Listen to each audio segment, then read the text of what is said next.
और किसी जनता ने बोला खालिस्तान? किसी जनता ने नहीं बोला। ये सब मोदी भक्तों की, अब वो मोदी भक्तों की भी आवाज़ें धीमी हो गई हैं, आवाज़ नहीं आ रही है। उनको दिख रहा है भाई हमारे ही जो किसान सब साथ दे रहे थे, हमारे ही जो किसान मतदान कर रहे थे, आज वो तो सड़क में आ गए। आपने शाहीन बाग की औरतों को बिकाऊ और किसानों को आपने खालिस्तानी बोल दिया, क्योंकि वो बिकने वाली नहीं थी। और वो बिकने वाली नहीं थी। जिसका बच्चा आपके कॉलेज में पुलिस द्वारा मारा जाएगा, वो माँ सड़क पे उतरेगी। मैं उतरूंगी, आपकी माँ नहीं उतरेगी क्या? आपकी माँ भी सड़क पे उतरेगी। सोचा, जो मजदूर रास्ते में घिसटते हुए गए, आपने ऐसे आंख बंद करके आप बैठे थे। आपको आराम से नींद कैसे आई? आपको तो शर्म आनी चाहिए। मैं मोदी सरकार के भक्तों को, अंध भक्तों को कहते हुए शर्म नहीं आती है। मुझे लगता है कि आपकी जीभ कट के क्यों नहीं गिर जाती है, आप ऐसा कहते हो। ऐसा नहीं है, वो बिके हुए हैं। मैं कह रही हूँ कि मोदी सरकार अगर ये बिके हुए हैं तो प्लीज़ आप इनको फिर से खरीद लो। मैं आपसे कहती हूँ कि आपको इतना अंबानी अडानी ने फंड दिया, प्लीज़ आपको इनको खरीद लो। खरीद क्यों नहीं लेते? क्योंकि ये बिकाऊ नहीं है। अगर ये बिकाऊ होते तो आपकी इतनी दम थी कि आप खरीद सकते थे। ये किसान बिकाऊ नहीं है, इसीलिए ये सरहद पे बैठे।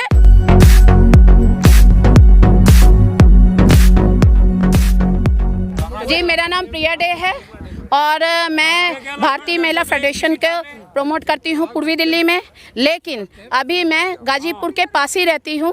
मैं यहाँ से कई बार अपने हॉस्पिटल जाने के टाइम मैंने देखा किसानों का, और एक दो बार मैं आ भी चुकी हूँ। तो मुझे ऐसा लगा कि हमारे को अपने साथ लोगों को इनको देखना चाहिए कि हम आराम से बिस्तरों में सो रहे हैं। ये बेचारे किसान, जो बारिश हुई है, इतनी ठंड, जो हम मतलब मुझे अभी भी मैंने पहन रखे हैं और हम निकल नहीं पा रहे थे। ये किसान इतनी ठंड में कैसे रह रहे थे? 50 से ऊपर शहादतें हुई हैं। इसको आप अभी आपने पूछा ना कि ये क्या है? जंग है। एक्चुअली ये जंग है। ये सरहद पे बैठे हैं और वो जैसे जवान सरहद पे बैठा है, वैसे ये सरहद पे बैठे हैं। ये जो 50 से ऊपर मौतें हुई हैं, ये शहादती तो है। अभी भी अगर मोदी सरकार को होश नहीं आ रहा है, उनका वो तो कैसे मानेंगे जब वो हमारे निर्दोष किसानों को खालिस्तानी बोल सकते हैं। पंजाब ऐसा प्रोविंस है जो देश को अनाज तो देता ही है, हर जगह वो हर चीज़ में हेल्प करने में पहले आता है। आपने उसको बोल दिया खालिस्तानी है। तो आप पंजाब ने, किसी ने बोला कि हमें आप खालिस्तान दो? किसी ने नहीं बोला। लेकिन आपने जो राजीव गांधी और इंदिरा गांधी के टाइम की कहानी आपने अपनी बीजेपी सरकार के लिए उतार ली। आपने शाहीन बाग की औरतों को बिकाऊ और किसानों को आपने खालिस्तानी बोल दिया। कल आप हमें भी बोलोगे आप आतंकवादी हो। अगर आप जैसे आतंकवादी को ख़त्म करने के लिए हमें आतंकवादी बनना पड़ा तो भी क्या बुरा है। लेकिन हम फिर भी आतंकवाद का सपोर्ट नहीं करेंगे। हम तो अपने किसान भाइयों का सपोर्ट करेंगे। वजह सिर्फ एक है, एक ही वजह है। एक तो मैं महिला हूँ। हमें अगर हमारे घर में एक बच्चे को रोटी नहीं मिलती है ना, तो जिस तरफ एक माँ को होती है, ये कोई नहीं जानता। और जब वही अनाज हमें महंगा मिलेगा तो हम अपने बच्चों को नहीं खिला पाएंगे, तो वो तड़प कहाँ से होगी? और तड़प की छोड़ दीजिए, अभी लॉकडाउन में नौकरियां चली गई हैं, लोगों के पास खाने को नहीं है। और जो भी आपने दिया, अभी लॉकडाउन में राशन बटा था, हमने भी सुना, आपने भी सुना, पर राशन में क्या गेहूं, चावल और 2-4 चीज़ें। क्या आपका राशन यही होता है? क्या आप रोटी और चावल खा लेते हो और 2 महीने में सिर्फ दाल और तेल, नून, ये 2 महीने मिला? आपने पूरी दुकानें बंद कर दी। बंदे ने कैसे खाया होगा? जो रोज़ कमा के लाता है, जिसके घर में राशन होता है उसका तो चलता है। जो रोज़ एक मजदूर रिक्शे वाला कमा के लाता है, 50 रुपये का शाम को खरीदता है, वो कहाँ से खाएगा? आपने सोचा? जो मजदूर रास्ते में घिसटते हुए गए, आपने ऐसे आंख बंद करके आप बैठे थे। आपको आराम से नींद कैसे आई? आपको तो शर्म आनी चाहिए कि आपको कैसे नींद आई। अब वो जब शाहीन बाग की महिला ठंड में बैठी थी, तब तो आपने बोल दिया उन्होंने पाकिस्तान बना लिया। मैं मोदी सरकार से पूछती हूँ, ये पाकिस्तान पिछले कई सालों में क्यों नहीं बना? आपकी सरकार आते ही पाकिस्तान क्यों बना?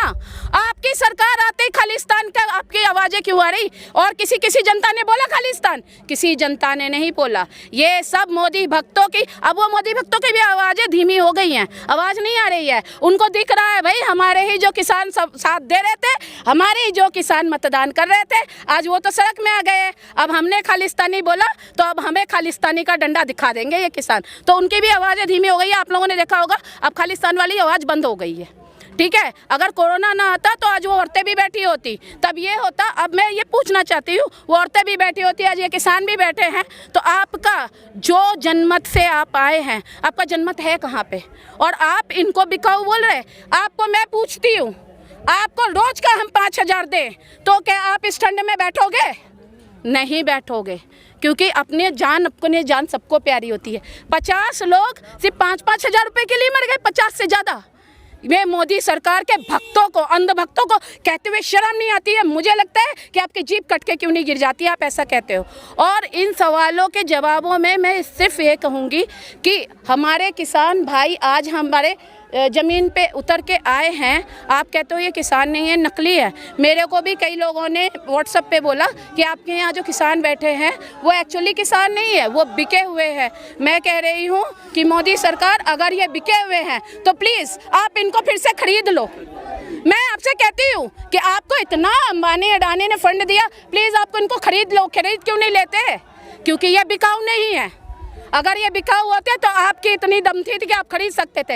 ये किसान बिकाऊ नहीं है, इसीलिए ये सरहद पे बैठे, इसीलिए ये मर रहे हैं, इसीलिए इनकी शहादतें हो रही हैं। और आप अगर शहीदों को शहादत नहीं मानते तो आपने जो बार म्यूजियम वाला खेल खेला था ना, वो भी हमें समझ में आता है। आपके पास इंफॉर्मेशन होते हुए भी 44 जवान मरे थे, वो भी हमें समझ में आता है कि आपके 44 जवान उसी समय क्यों मरे जब आपका इलेक्शन होना था। और बार म्यूजियम आपने 1-2 साल पहले क्यों नहीं खोला? आपने अपने इलेक्शन के टाइम ही बार म्यूजियम क्यों खोला? क्योंकि आपको किसानों की शहादतों पे वोट चाहिए था। पब्लिक के इमोशंस को आप कब तक खेलोगे? आपने जवानों पर अपना वोट बनाया। आपने उनकी मौत पे, 40 से ऊपर जवानों पे मौत पे आपने अपना वोट बनाया। 50 से ऊपर जवानों पे आप खालिस्तानी बोल रहे हो। मोदी सरकार, अब आपको मोदी सरकार के छोड़ दो। मोदी जी आप और अमित शाह आप अगर समझ जाओ तो हमारी जनता के वारे न्यारे हो जाएंगे। फिर ये अंबानी अडानी को हमें कुछ बोलने की जरूरत नहीं पड़ेगी। मैम, आपने भी कहा कि अभी पाकिस्तान क्यों बन रहा है, पिछली सरकारों में क्यों है, यानी विरोध की आप बात कर रही है। वही बीजेपी के प्रवक्ता या यूँ कहूँ कि सरकार के प्रवक्ता ये कहते हैं कि दरअसल ये देश हित में नहीं आते हैं यहाँ निकलकर, ये मोदी विरोधी है। मोदी सरकार जो कानून लाती है या जो भी काम उठाती है उसका विरोध करना। मैं सिर्फ इतना जानना चाहती हूँ कि अगर ये मोदी विरोधी हैं, ठीक है, वहाँ पे अगर ये मोदी विरोधी हैं तो मैं तो अभी यही सवाल का जवाब मैंने आपको थोड़ी देर पहले दिया। ये किसान मोदी विरोधी हैं, खरीदे हुए हैं ना, वो औरतें भी खरीदी हुई है ना। मोदी जी आपने क्यों नहीं खरीदा? वो बिक रही थी ना। बिकने वाली जो चीज़ बिकती है, आप खरीदार तो आप भी खरीदार, खरीद लो। क्यों नहीं खरीद पाए आप? क्योंकि वो बिकने वाली नहीं थी। और वो बिकने वाली नहीं थी। जिसका बच्चा आपके कॉलेज में पुलिस द्वारा मारा जाएगा, वो माँ सड़क पे उतरेगी। मैं उतरूंगी, आपकी माँ नहीं उतरेगी क्या? आपकी माँ भी सड़क पे उतरेगी। अगर आपका बच्चा आपको अगर पुलिस दौड़ा के मारती है तो क्या आपकी लॉबी नहीं उतरेगी? आज हम 4 रिपोर्टर्स को मारते हैं, क्या आपकी लॉबी नहीं उतरेगी? अगर नहीं उतरेगी तो आप पे लानत है। अगर नहीं उतरेगी तो आप पे लानत है। अगर वो माँ सड़क पे उतरी है तो उनको सलाम है मेरा। ये किसान सड़क पे उतरे हैं, अपने अधिकारों के लिए सलाम है मेरा। ऐसे सभी लोगों को मेरा सलाम है, ऐसी जनता को। लेकिन सरकार कह रही है कि हमारे समर्थन में लगातार किसान आ रहे हैं, कई संगठनों ठीक है, तो जब आप समर्थन में किसान, मैं तो बार एक ही बात बोल रही, आप इनको भी समर्थन में ले लो ना। किसने मना किया है? आप ले नहीं पा रहे हो क्योंकि ये सच्चे किसान है और आपके साथ कोई किसान नहीं आ रहा है। जिनको आप बिका हुआ कह रहे हो ना, बिके हुए ही आपके साथ आ रहे हैं। क्योंकि आपके अडानी अंबानी का पैसा जिसकी जेब में जाएगा वही आपके साथ आएगा। मेरे को खरीद के दिखाओ, मैं नहीं बिक रही। मैं जान से जा सकती हूँ, आप मुझे जान से मार सकते हैं पर खरीद नहीं सकते। अगर मुझे आप खरीद नहीं सकते तो इन किसानों को भी आप खरीद नहीं पा रहे, इसीलिए आपको बिके हुए लग रहे। तो क्या लगता है, लंबा वक्त हो गया, सरकार ने मना कर दिया है कि कानून तो वापस नहीं लेंगे, इनके अच्छे लेंगे कानून, तो अच्छे वापस लेंगे। अभी तो हम गिनती में आए हैं, अब हम सैलाब में आएंगे। सैलाब समझते हैं, अब हम सैलाब में आएंगे। अभी तो ये दिल्ली का बॉर्डर है, अब धीरे धीरे पूरे देश का बॉर्डर। बस आप देखते रहो। आखिरी सवाल, आप जी। अडानी अंबानी, बाबा रामदेव, ये उद्योगपति हैं, इनको भी उतना ही अधिकार है जितना आपको। वो यहाँ पर व्यापार करते हैं, बिल्कुल करने का क्या? बिल्कुल व्यापार करते हैं, व्यापार का अधिकार सबको है। और व्यापार देश की तरक्की के लिए होता है, व्यापार करना चाहिए। व्यापार करने का ये मतलब नहीं है कि हम भी ईस्ट इंडिया कंपनी बन जाए और आपको गुलाम बना लें। ईस्ट इंडिया कंपनी में हम विदेशी थी, ये तो हमारे देश के लोग हैं ना। तो ये विदेशों जैसे हमारे देश के लोग हैं, पर पूंजीपति है, पूंजीपति का गोरख धंधा जो है। अभी आप होना क्या गुनाह है क्या? पूंजीपति होना गुनाह नहीं है।